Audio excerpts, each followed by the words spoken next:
This is part 2 of our Riemann Sums series, so make sure you saw part 1 before you try these problems. Okay, I love this problem. It's 2006 AB exam, and we're only going to do part B, which has to do with the Riemann Sums. So there's a few things I like about this problem. First of all, it's not that they're all this way, but this problem has nice even intervals between the data. Okay, so that's kind of interesting. And the important thing to remember, if you've seen the part 1 video, that's much different about this is a bunch of data points, right? I'm going to use slang here. A bunch of data points. It's not a function. It's not an algebraic expression, right? It's not continuous, if you will, because you can't just find, for example, in between 0 and 10, you can't find when x is 2, what is the y value, right? It's unknown. So this is just sampled. So it's like someone taking a picture every 10 seconds and measuring the height off the ground. There's no in-between data points. So the only thing we can do with this data is approximate things. In this case, we're going to approximate displacement. So it's very different from the function we did radical x plus 1, where we could actually find the exact answer and then compare it to the approximation. We'll never know here what the actual answer is. All we can do is approximate it. Okay, so let's look at part B. It says using correct units, so always remember units. Explain the meaning of this, okay? Well, this is integrating v, and v is in feet per second, right? So it's integrating velocity. And if you remember our tractor problem, or if you've watched any of my early videos in the beginning of the course, if you remember the tractor problem, when we integrate velocity, if we were to get a chart of velocities and find the area under that curve, we would get displacement, right? In the case of the tractor problem, we would get how many exit numbers or how many miles we've ended up going north. Anything negative would be south, of course, but and this says between 10 and 70, right? Between 10 and 70. Be careful now. There's our first trip up here. The data actually starts at 0, but we're not interested in 0. We're interested in 10 to 70. Okay? So we're only going to concern ourselves with between 10 and 70. Okay? So we're looking for the displacement from time equals 10 to time equals 70. And that's important. That's part of the answer here, right? Explain the meaning of this. So it's really the displacement from t equals 10 to t equals 70. Okay. And it says use a midpoint Riemann sums. And here it comes, very important, with 3 subintervals, right? So n equals 3. N equals 3. Okay? And we're going to use midpoint. Now, you may be panicking and saying, well, how am I going to do midpoint if there's no data in between these data points? Well, that's why we couldn't do n equals 6. If they asked us to do n equals 6, we'd have to hang up, tell them we couldn't do the problem because they want us to use midpoint and then they want us to use 6. Can't do that. But with 3, we can, right? So I'm going to use the highlighter here to show you. So these 3, right, would be our first, because if you look here, well, let me show you them all together. And then these 3 would be our second. And finally, these 3 would be our third, right? And that looks kind of weird because they're overlapping, but the point here is if we're using midpoint, that's the midpoint between these 2. And this is the midpoint between the last 2, and this is the midpoint between these 2. Okay, so that's going to give us 3 subintervals with our shared border here. This is a shared border, and this is a shared border. Okay, all right. It often helps. I like to do this. I like to recommend this to sketch this. It's not really tough to do. It doesn't have to be very accurate. So let me show you what I mean, because you almost want to draw your rectangles here. So all I'm going to do is make a little graph here. I'm going to show you. I'm going to do it freehand rather than use my straight line tool so that to show you could do this in the exam, right? And we're going to start at 10. And, I try to get a rough feel. So it's going to be 14, then it's going to be 22, 29, 35, 40 all the way up to 44. Actually, it's going to go up and up the whole time. 47 and, well, actually, there's no 49, okay? So I kind of give myself a little rough feel for what's going on here. And I'm going to mark this one so I know where I end here as 70. That's the 70 mark. This is the 10 mark, okay? And if I want to make it nice and equal between, let's say, 10, 20, 30, 40, 50, 60, 70, rough enough, right? So under each one of these points. And you can see you want 3 areas, right? So I want this area here. See, that's what I should highlight it. It's the same. Let's do that. So I want this area in yellow here. So much for yellow. I want this area here. I want the green area here.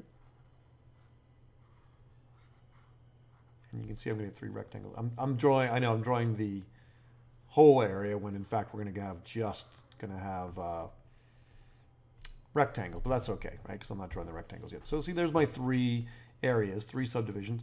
And really it comes down to this. And there's a little formula that they often teach you. It's B minus A over N. That tells you how far apart, right? They're going to well, really what the width of the meet's going to be, right? So B is 70 in our case, so we go all the way from 70 to 10, and it's over 3. N equals 3, which was given to us right here, right? N equals 3. And when you do that, you get 60 over 3, which is 20. So you know you're going to go 20 apart, right? So my first rectangle is going to have a base here. Let's get a different color. So that's my first one. There's my second rectangle, and there's my third. Okay, so 3 rectangles, N equals 3. They're 20 in width, so it's from 10 to 30, like I was trying to show you here, 10 to 30. Those are the endpoints, from 30 to 50, and from 50 to 70. It can be a little confusing at first, right? But that's why with the midpoints, you want to make sure you understand where it begins and where it ends. So for this first one here, now you could label all these points. I do think that's a little cumbersome, particularly that we're only going to use 3 of them. So we're going to go up the midpoint. Remember, as we did midpoint in the first video. So this is the base here. We're going to go up to the midpoint, and then we're going to create rectangles for each one of these. Okay, so I'd like you to pause the video. I gave you a really big head start here. I'd like you to pause the video, give this a shot, write the notation correctly, and see if you can find the displacement from 10 to 70. Go ahead. Okay, so hopefully you came here for the first rectangle and you drew that. And then for the second one, you came up the middle, went across and drew this. And then for the third one, you went to the middle, drew this, and came down. All right, and as I mentioned to you, I like to put the areas, if I can, in the rectangles themselves. This is a little bit small, but it'll work. And remember, this is 10 to 30 to 50 to 70, right? This is 20. It's got and this is nice and even, so they're all 20 width. So it's going to be 20 times something, right?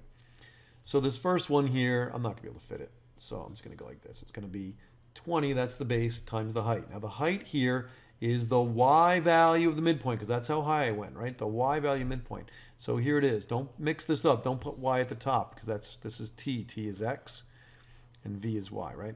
So the y value of the midpoint, there it is. That's the y value of the midpoint. As I head with this arrow here, that's the midpoint between 10 and 30, right? So it's when x equals 20, or in this case, t equals 20. So when t equals 20, right? I should underline this. When t equals 20, you get 22. That's the height of this rectangle.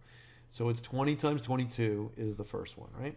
You don't really need to write that. So if this was part B, we would, as we talked about in the first video, we'd write the definite integral, even though we're just approximating this. Notice the approximation. Please put that approximately equal to. And we're going to write our 3 rectangles. And I mentioned this in the first video, I like to leave it as, in a little parentheses there, as how I got the data so they can see that I understand that. Plus the second rectangle. Now the second rectangle is at 40, right? We go up this dotted line to this point here. That point is the y value at 40. So when t is 40, the y, or in this case v really, is 35. So I get what? 20 times 35. Okay. And finally, and again, I know it's going to be 20 width, so you can just leave width there. The last one goes up at 60. So we follow these dotted lines to 60. At t equals 60, the y value is 44. So it's 44.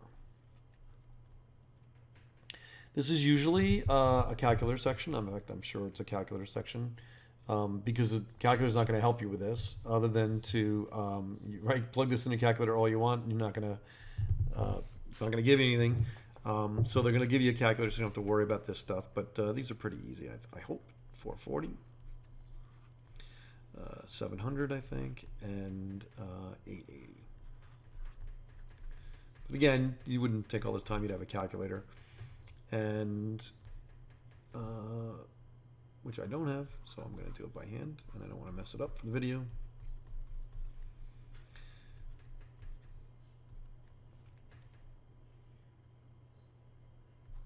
I think that's right.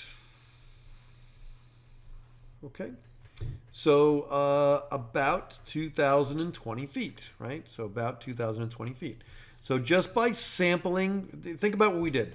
Just by sampling the velocity at various points, we were able to guess that roughly the rocket had gone up 220 feet. This is positive, right? So that's up, positive equals up. So the rocket had increased its position by 2,020 feet.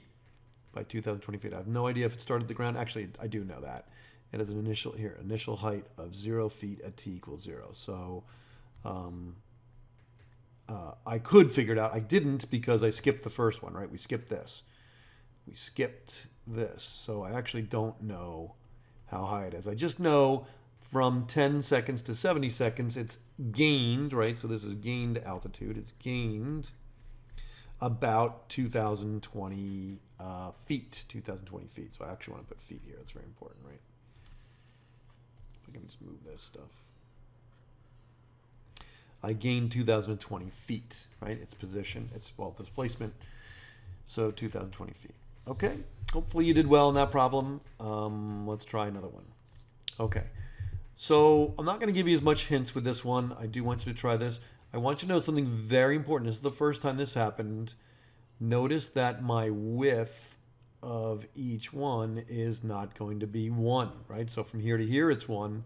But from here to here, it's 4. I'm going to let you figure out the rest. It's not that hard. So the widths are not the same. So I would definitely recommend to sketch this for yourself, real rough sketch. Okay, so sketch these 5 points.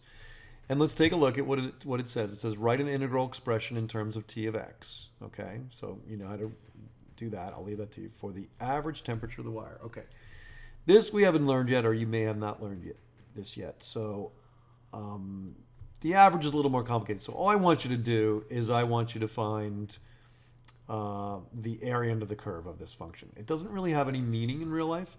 So all I want you to do is just use trapezoidal sum with this. I'm not even going to say what that is. You have to know that. Okay. Do a trapezoidal sum for this data with these subintervals and then just write it. So you're not really answering this question because we haven't done average yet. But write what you're going to put here. You know, write your integral, write your approximately equals to, and then show me your data and see if you can get the answer. Go ahead and give that a shot. Okay, so hopefully you paused the video and you did that. I'm going to show you really quick what we're going to do here. So we're going to go 1. I'm not so worried about the accuracy, like that's not the same relative position here because it'll just get a little messy and I don't want it to be messy. So, you know, don't worry so much that it's not very accurate here as long as you're careful. And 1 goes to 100, that's the highest value. So I'm going to make that the highest value here. I'm sorry, 0 goes to 100, excuse me, 0 goes to 100. So we're going to put a dot here, then this one gets a little lower, then this one gets a little lower to 70, this is 62, and this is 55. Again, if you want to be fancy, you can go like this and say, look, it's not perfectly to scale, that's okay. But it gives me a nice shape so that I can do my 4 subintervals, and you can see them right here, and I can draw my trapezoid. So my trapezoid is going to look like this. I should have put the bottom on here, right? Trapezoid is going to look like this and like this. So there's my 4 trapezoids, okay? So my first trapezoid here, so the integration of t of x from 0 to 8 is approximately equal to, now, unlike the last problem we did, this has no physical integrating temperature doesn't really tell us anything in reality. There's no physical comparison or metaphor or representation of what this is because we're doing something we don't know how to do yet. And when we do that, I'll explain that. But this has no real life thing. You're not really, the area under the curve is not displacement, for example, but it's okay. I can still find it for whatever purpose I may need it for in the future. I can find the approximate area under this curve from 0 to 8. Okay, so the first trapezoid, it's 1/2. And again, if you want a GCF, that's how they often teach you formally to GCF the 1/2 out of the entire formula. You can, I don't care to, I just leave it out here. So it's 1/2 times the two bases, right? So the first base here is 100, right? Plus 93. I'm just getting this from the y values here, right? This is 193 right here. This is 0, 100. So I'm just adding the two bases. And then careful here, times the width. The width of the first one is 1, so that's no big deal. But watch what happens in the second one, right? So for this one, it's again 1/2 the bases. So the two bases are 93 plus 70. It's nice about trapezoidal rule here. We're just gonna be using all of these numbers, right? All these y values or t values, capital T values. But really careful here. This is where a lot of people are gonna make a mistake. The width of this, really, it's the height of the trapezoid because it's on its side. Remember, trapezoids are on their sides, right? Trapezoid. So it's really the height, but the width of what normally would be our rectangle here, but the height here is 4. Be very careful there. Very different from 1. Notice the difference here, right? It's an unequal, as I said, these are unequal intervals. Okay. So that's 1, 2. The third one I'm going to squeeze in here, I hope, plus 1/2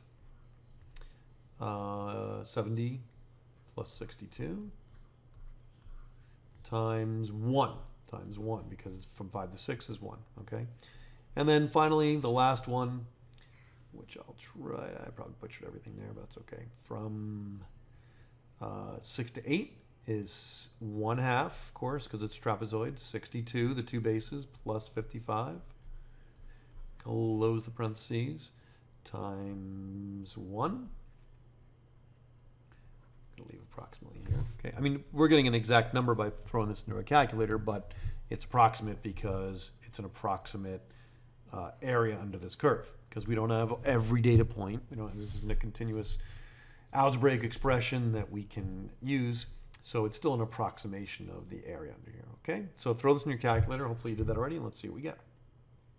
Oh, before I add this up, sorry, we made a small mistake here. I made a small mistake. This is not 1, of course. And like I said, this is the most likely place you're going to make a mistake, which is why, of course, I did that on purpose. No, not really. This is 2, 6 to 8, right? 6 to 8. This is a distance of 2 between these two. So it's a width of 2. It's actually a height of 2 because it's a trapezoid on its side. So let's put a 2 there, not a 1, my mistake. So if I'm not mistaken, if I added all this up on a calculator really quick, I got about 605.5. Okay.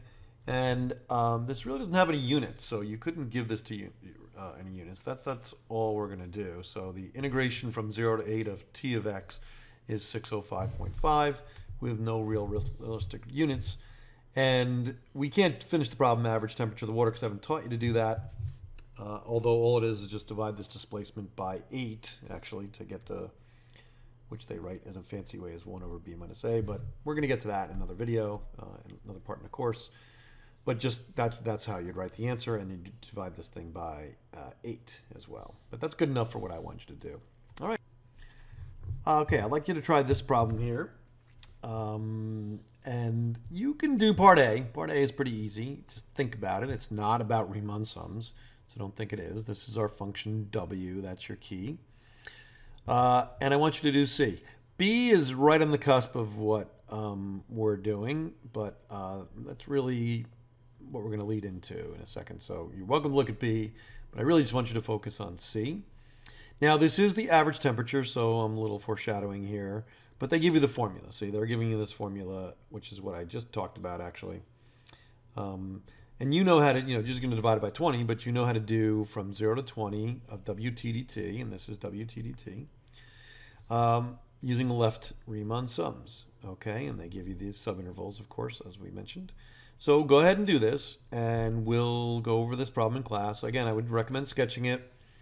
All you got to do is write this table down. That's all you really need.